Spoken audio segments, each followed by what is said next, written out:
नहीं,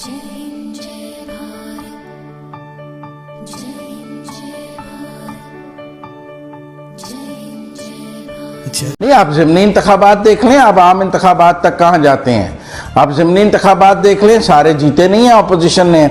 ये जो नाअहल ऑपोजिशन है ये सारे ज़िमनी इंतखाबात जीत गई है, और ये यही नाअहल ऑपोजिशन है जिसने बार बार इदारों को और हुकूमत को इस बात पर मजबूर रखा है कि इदारे इंटरवीन करके किसी न किसी तरह ICU से इस हुकूमत को बार बार बचाएं, इसको ऑक्सीजन दें। नहीं तो ये अपने सर पे तो ये हुकूमत इस ऑपोजिशन के सामने 4 दिन नहीं खड़ी हो सकती। वो तो जब अंपायर मदद को आता है तो ये हुकूमत के अंदर को जान नजर आती है। 2 दिन के लिए अंपायर फैसला करता है कि नहीं अच्छा मैं न्यूट्रल हूं, तो साथ ही हुकूमत के अंदर से जान निकल आती है और ये ऑपोजिशन देवकामत नजर आ जाती है। लेकिन ठीक है, जब अंपायर हुकूमत के साथ जाके खड़ा हो जाता है तो फिर जो 4 दिन पहले मुश्तरका इजलास जो है वो मुलतवी हुआ हो, वो अगले दिन हो भी जाता है क्योंकि फोन बजने शुरू हो जाते हैं। तो अगर फोन ना बजें और सियासत अपने तौर पे न्यूट्रल रहे तो ये नाअहल ऑपोजिशन तो इस हुकूमत को खा जाए। लेकिन चूंकि अंपायर साथ मिलता है और अंपायर इसको जिंदगी देता है इस हुकूमत को, तो हमारे दोस्तों को इस ऑपोजिशन को नाअहल कहने का बड़ा मौका मिल जाता है। वरना हमने इनकी नाअहलियत और इनकी अहलियत तो ज़िमनी इंतखाबात में भी देखी है, सेनेट में हफीज शेख की शिकस्त की सूरत में भी देखी है, और भी कई मौके पे देखी है, कराची के इंतखाब जो फैसलवाड़ा वाली सीट पर भी देखी है। लेकिन ठीक है, जब उनको मदद मिलती है हुकूमत को फिर वो बहुत ताकतवर लगते हैं, और कमजोर से कमजोर टीम के साथ भी जब अंपायर मिल जाता है तो वो टीम जीत जाती है। उसको साथ मिलाने का मतलब अगर ये है कि जी आवाम को साथ मिला के हुकूमत को गिराना है, तो उसमें तो बिल्कुल कामयाब नहीं रही। हुकूमत को तो ना गिरा सकी है और ना गिराने की अभी कोशिश करनी चाहिए।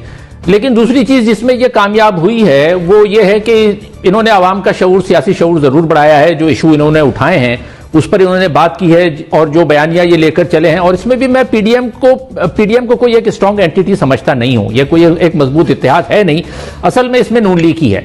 और पीडीएम की सबसे बड़ी गलती यही रही है कि इन्होंने शुरू से, यानी जो असल अपोजिशन है तो वो या नून लीग है या पीपुल्स पार्टी, ये 2 बड़ी जमातें हैं। पाकिस्तान में जमहूरियत के इस्तेकाम के लिए इन 2 जमातों को साथ मिलकर काम करना चाहिए था, लेकिन उसमें नून लीग की बुनियादी तौर पर गलतियां बहुत रही हैं। और मैं पूरी पीडीएम को जिम्मेदार इसलिए करार नहीं देता कि पीडीएम का सरबराह इन्होंने बना दिया मौलाना फजलुर रहमान को, जो कि बुनियादी तौर पर गलत फैसला था। अभी जैसे कहा गया, मौलाना फजलुर रहमान तो वो हैं जो कि 17वीं तरमीम परवेज मुशर्रफ के साथ उन्होंने हिमायत की थी, परवेज मुशर्रफ को मजबूत करने के लिए तमाम चीजों के बावजूद। तो ये बड़ी गलतियां की। अच्छा, नून लीग की अगर हम बात करें, क्योंकि पीडीएम को मैं नून लीग से अलग करके इसलिए देख रहा हूं कि नून लीग ही असल है जो कि बयानियां लेके चल रही है। नून लीग ने पिछले 10-12 साल में बेशुमार बड़ी गलतियां की हैं, और उनकी गलतियों की वजह से पाकिस्तान में भी सियासत को और जमहूरियत को नुकसान पहुंचा है। उन्होंने क्या किया, पीपुल्स पार्टी जब इनको साथ में लेकर चलने की कोशिश कर रही थी अपनी पहली हुकूमत में, इन्होंने उनका साथ छोड़ दिया। फिर उनके खिलाफ तहरीक चलाई। उसके बाद जब ये खुद नवाज शरीफ वजीर आजम बने तो सिर्फ एक बयान पर इन्होंने जरदारी साहब से मिलने से इनकार कर दिया। तो ये सारी चीजें ऐसी थी कि जिन्होंने एक ये मैसेज भेजा कि ये पीपुल्स पार्टी के साथ मुखलिस नहीं है, जो इनकी सबसे बड़ी गलती थी।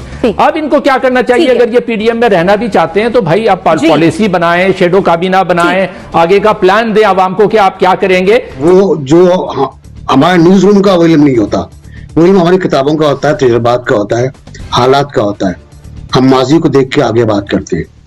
अच्छा, अब ये बात है कि जहां तक पीडीएम की बात है, पीडीएम नाअहल हो ना हो, पीडीएम हुकूमत की नाअहली का फायदा नहीं उठा सकती। पीडीएम हुकूमत की कमजोरी का फायदा नहीं उठा सकती।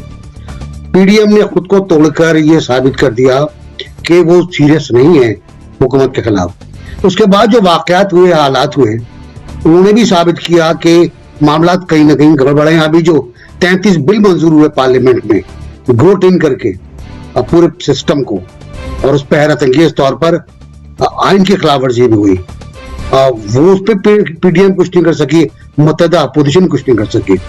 फिर सेनेट के अंदर जो कुछ हुआ कि आप नमाज पढ़ने चले गए, आप सिगरेट पीने चले गए, और पीछे हुकूमत ने अपनी चरित्रबाजी की, चीटिंग की, और ज़मनी एजेंडा लेकर आ गए और ज़मनी बिल मंजूर कराया जबरदस्ती। चेयरमैन तैयार नहीं था, चेयरमैन ने कहा मैं नहीं करूंगा, तो जनाब वो सब खड़े हो गए, और क्यों पीडीएम वहां मौजूद नहीं थी, इवन गिलानी साहब मौजूद नहीं थे कायदे हिज़्ब इख्तिलाफ। तो ये तो सीरियसनेस है इनकी। तो जब ये सूरत हाल होगी तो हुकूमत को तो फायदा, तो ओपन फील्ड मिल जाएगी ना हुकूमत को, हुकूमत खुल के खेलेगी। कितनी कमजोर हुकूमत हो, और कितनी मजबूत हज़्ब इख्तिलाफ हो। अगर मजबूत हज़्ब इख्तिलाफ अपनी मजबूती का इज़हार नहीं करेगी तो बेकार है, ठीक है, वो करते रहेंगे। एम्पायर्स का ज्यादा ताल्लुक है, बिल्कुल सही बात है। एक हफ्ता एम्पायर गैर हाजिर थे, छुट्टी गए थे, बैठ गई थी पीटीआई, भाग गए थे लोग सब। इवन प्राइम मिनिस्टर का जो जोराना था उसमें 35 लोग नहीं थे उसके अंदर। तो लेकिन फिर उसके बाद जाहिर है जब वापसी हुई, दोबारा खेल शुरू हुआ, तो फिर एम्पायर अपनी अपनी जगह पहुंचे। थर्ड एम्पायर भी आ गया, फोर्थ एम्पायर भी आ गया, बॉलिंग चेंज करने वाला, बॉल चेंज करने वाला एम्पायर भी आ गया, वो दोबारा खेल शुरू हो गया। लेकिन ये खेल ज्यादा से चलेगा नहीं, क्योंकि आने वाले इंतखाबात बहुत सख्त होंगे, बहुत संगीन होंगे। हम बहुत बुरी सूरत हाल में, मुझे पीडीएम से कोई गर्ज नहीं इसका फायदा उठाए ना उठाए। अवाम तक जो बात जा रही है, अवाम में जो सूरत हाल है वो ये है कि अवाम ला ताल्लुक हो रहे हैं सर सूरत हाल से। तो जब अवाम ला ताल्लुक हो जाए तो बहुत खतरनाक सूरत हाल बनती है। मैं डरता हूँ सूरत हाल से जब अवाम ला ताल्लुक हो जाए। ठीक हो गया। जैनब साहब, आपके ख्याल में पीडीएम हुकूमत को टफ टाइम देने में वाकई संजीदा नजर आ रही है या फिर वक्त गुजार रहे हैं? देखिए, पीडीएम एक अनकॉन्स्टिट्यूशनल रास्ता इख्तियार करके बाहर निकली भी थी कि उनको एजिटेशन के जरिए हटाया जाए, तो वो तो बिल्कुल 100% नाकाम हो गई। हाउस के अंदर काम कर सकते थे, उनमें अपना इत्तेफाक राय ना हो सका। जबकि हाउस के अंदर अगर वो मेहनत करते, जो कि शुरू में ख्याल था कि शायद ये नो कॉन्फिडेंस वगैरह करें वहां पे, तो उसमें पॉसिबिलिटी थी कि इनको सक्सेस मिल जाती। लेकिन वही बात है कि सबके अपने अपने मुफादात हैं। सिंध में गवर्नमेंट है पीपल्स पार्टी को, उनको कोई फिक्र नहीं है, वो समझते हैं कि वो अपना काम जहां उनको मतलब उनके तो पांचों घी में है वहां पे, तो उनको कोई प्रॉब्लम नहीं है। लेकिन जहां हम बात करते हैं कि ये हिस्ट्री, और देखिए बात यह है कि ऑपोजिशन के पल्ले है क्या। 3 टेन्योर, चौथा टेन्योर है वहां पे सिंध में पीपल्स पार्टी का। हाँ जी। अगर आप परफॉर्मेंस देखें तो रोना आता है इंसान को। अगर सिंध में विजिट कोई कर ले तो सवाए इसके कि आंसू बहाए के अलावा और कोई उसके पास हल नहीं है। तो बदकिस्मती है, ये मुल्क जाएगा उनके पास हमारी हमाकतों की वजह से, हमारी अपनी जिल्लतों की वजह से, कि हमने बजाय कोई हकीकत देखने के। मैं बार बार उस पर रोता हूं कि जरदारी साहब का जो केस था मसलन करप्शन का, स्विट्जरलैंड में जो पैसे पड़े हुए थे, सिक्का बंद केस। लेकिन यहां पे पहले तो वो केस खोलने में बड़ा मसला, फिर वो वाजिद शमसुल हसन कागजात चोरी करके ले गया, फिर यहां पे फोटो कॉपियां लगाता रहा नैब, इसलिए कि नैब में बंदा वो अपना लगाते हैं। अभी भी आज जो आदमी है वो उनका अपना है, मैं साबित कर सकता हूं, वो उनके लिए खेल रहा है।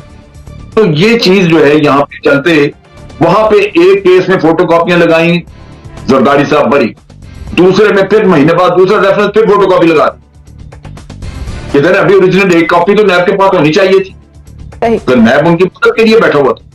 तो बात यह है कि हम खुद एक ऐसे अभाव में फंस के हम लुटने के लिए बिल्कुल तैयार है, जोश से तैयार है, जोशीले तरीके से हम उनको बड़ा अदारे और उन्होंने ये कर दी। और भाई आप अपने इन लोगों को सीधा करें तो मुल्क ठीक चलेगा जिन्होंने चलाना है।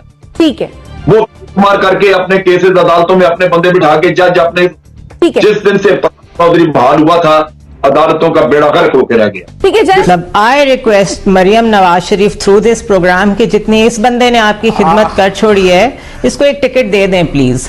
मतलब हद होती है इंटेलेक्चुअल डिसऑनेस्टी की। आप किसी बात को सुन ही नहीं सकते हैं, आप एक लय में शुरू होते हैं और सिर्फ मुखालफत करते हैं। कोई हद होती है।